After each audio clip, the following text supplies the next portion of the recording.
Hi, I'm Liz Larson with The Art of Frosting. So, one of our friends from our Facebook community messaged me and sent me a picture of a cake that looks oddly similar to this one with these little stylized tulips and asked me, how do you make these flowers? Well, I thought, they should be pretty easy. So I went about trying to figure out how to do them so I could share it with him. Well, it turns out it wasn't so easy. I started out with a number 24 rose tip. That didn't work. These flowers have a flat edge. Then I had my husband flatten out a number 124 rose tip. That still didn't work.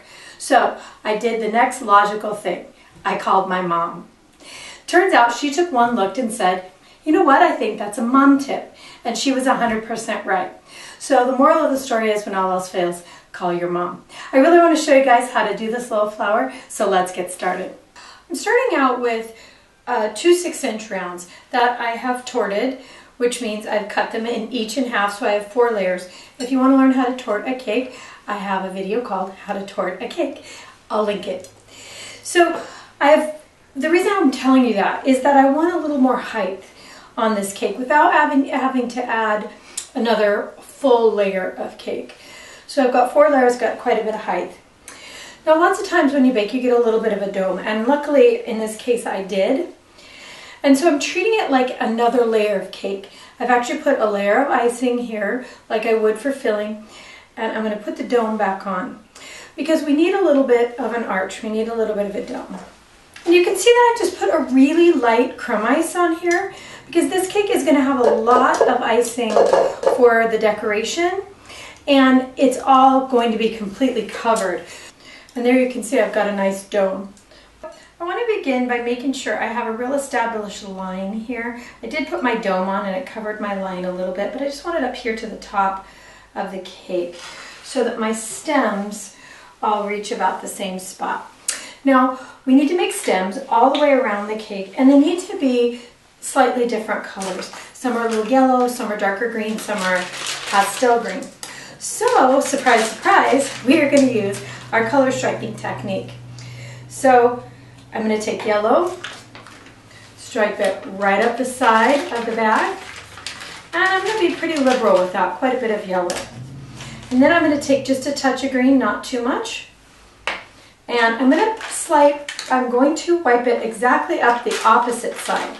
Now, you guys know that I'm all about speed and not having too many bags around. Okay, come on, let's face it, I'm a little lazy. So, I don't want to have 3 bags, 3 different colors to put my stems on. I want to use 1.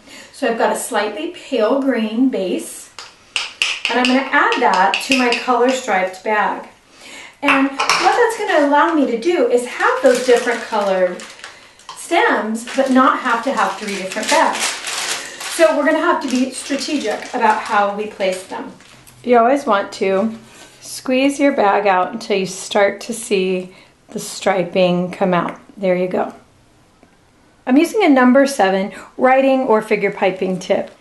One tip I'll give you, whenever you're going to do anything that needs to be fairly straight up and down, you want to mark. Mark them so it is straight up and down. See, even just marking it, I didn't get it quite. So really get in there, and I would mark probably at least 4 spots around your cake to make sure that you have some spots where you can check if you're straight up and down or not, so that your stems don't start to go all wonky. And you can mark in between that if you want to. So here's what I do when I'm using my color striped bag. I want to use one side. I'm going to create 2 or 3 stems here together. Use real even pressure. And then I want to come around and do 2 or 3 somewhere else. So I'm dispersing my color kind of evenly. You can see that I'm right at the place where I've got these really dark stems. So as I do this, my colors are going to change naturally anyway, but I want to make sure that I don't have all my color on one side fading to the other side. Okay, now really all I need to do is turn my bag over. You can see here I've just turned it over. I've got different color here, and I can go right next to it and with the same bag have a different color. You can see you end up with a really diverse set of colors. To get started with our flowers, we are going to use what's commonly known as a mum tip. It's a tip that looks like it has a great big smile or frown if you turn it upside down, and it actually has a very small slit. This happens to be a really big one, a 402, so that you can get a look at it. And I'm actually going to use a 401, slightly smaller, because I'm going to make small flowers about this size. If you want to use this great big one, you could make much bigger tulips. I'm also going to use marshmallows. You've seen me do this lots of times. And I'm going to use some basic skinny straws. I filled my bowl with just some peach. And you know how I always do. I never quite blend it completely because I like the variation in color. And then I have color striped my bag. Now you guys remember that. I've put straight food coloring up one side and filled the bag with my peach. I'm going to start here by mounting a marshmallow right on to my straw. Now I don't want it at the top, I want it at the base because I want it to fill out the bottom of my tulip.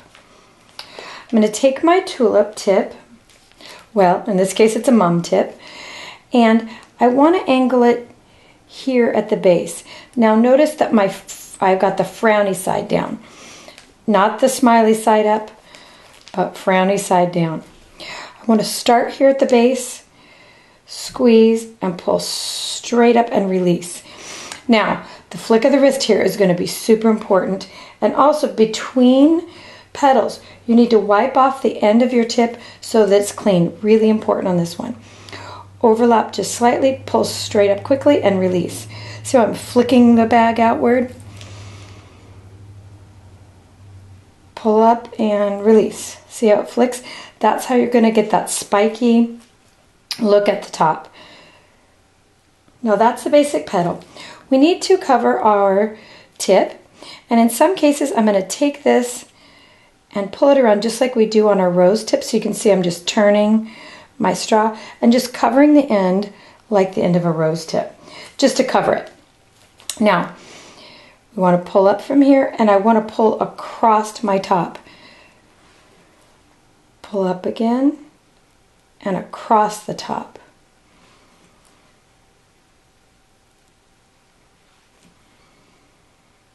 This is going to give us our tightest closed bud. There's the top. I'm going to start at the bottom, pull up and quickly flick across the top. Now as I pull these up and let them flick across the top, I want to make sure they overlap slightly.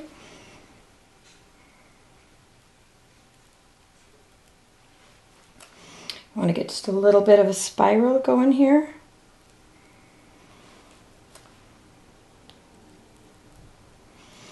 And there's my top. You can see I've kind of got a little spiral going there.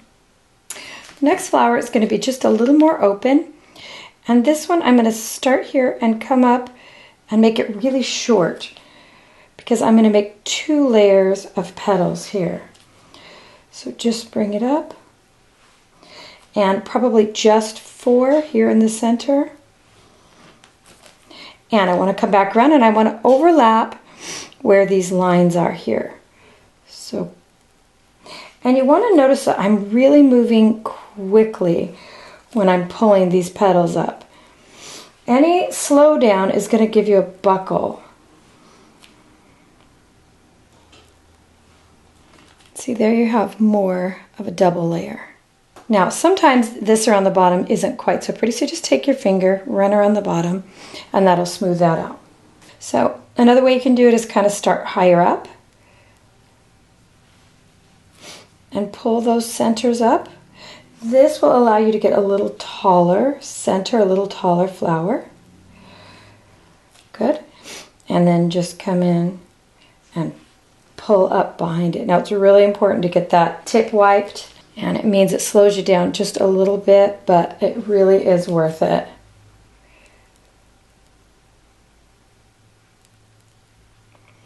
Make sure you're giving it that nice flick at the end to get those nice points. You can see here the tip of this one, how each one is different. So now we need to talk about placement. So you want to cut your straw fairly short. We don't want a ton of straws in here, and these aren't very heavy flowers.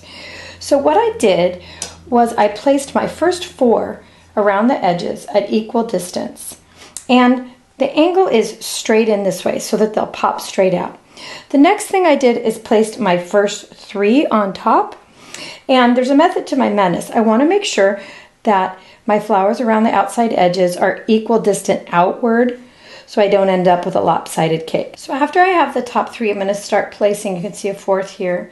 But I don't want to go around in a spiral because you will end up with a spiral look. You want to go this side, then this side, kind of go in a T. The reason for that is you're going to end up with larger and smaller flowers. You're also going to end up with slight variations in color, which will make your design very interesting. So you want to make sure that your placement is very intentionally random. So keep going across and around, moving all the way around your cake as you place. Now I want to add some green. Our flowers are going to be packed in here really tightly, so we don't want to try to come in after. I want to follow the edge of the flower with a number 70 leaf tip, just a little green and white, and just come up the edge of the flower to a point.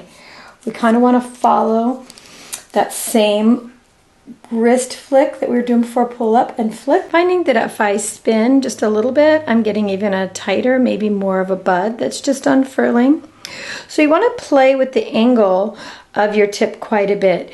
Make it so that you do get a spiral and also so that you don't. Just angle your tip back and forth. I'm getting down to where I'm getting close to being full here, and I want to really make sure I'm working my scissor angle so that I'm not disrupting other flowers here. So take your time, take it slow, and figure it out. There's lots of flowers here, so you're going to have to get your placement just right. And I realize that this one is not going to allow me to get my other flowers in, so I don't need to take it all the way out. Just lift it slightly and move it over slightly. I have space for one more flower there, one more flower there, and you can see I'm continuing to fill in. So I'm here at the very end, and I got smart. I actually pulled a flower out of here and moved it up so I can just place this one in where I need it. So I know that this flower needs to be just slightly larger to fill my space. Kind of gotten good at deciding whether or not I need a large flower or small. So this one starts out small, and I'm just going to come back in and add a few more flowers. You can see I've gotten to where this flower is quite light. So my variegation has come down to where it's mostly light. You can see I've got a much bigger flower there. I'm going to leave my stem here longer than the rest, but still trim it. Get up in there and place it right in. And I've got all my flowers on. So the last bit here is just to add some ribbon, and I'm just going to use some regular paper ribbon here. Just the kind that you'd wrap a present in. Just bring it around and just be careful that you've got it at the same level all the way around. I want mine just a little closer to the top than the bottom. And you can see that it'll stick, so just be careful before you pull it tight. So I realized I couldn't get it tied without making a mess of my ribbon, so I just made an extra little piece and dabbed it on. That's probably cheating, but it worked for me. So we did it. I have to say that this was not my favorite flower to do.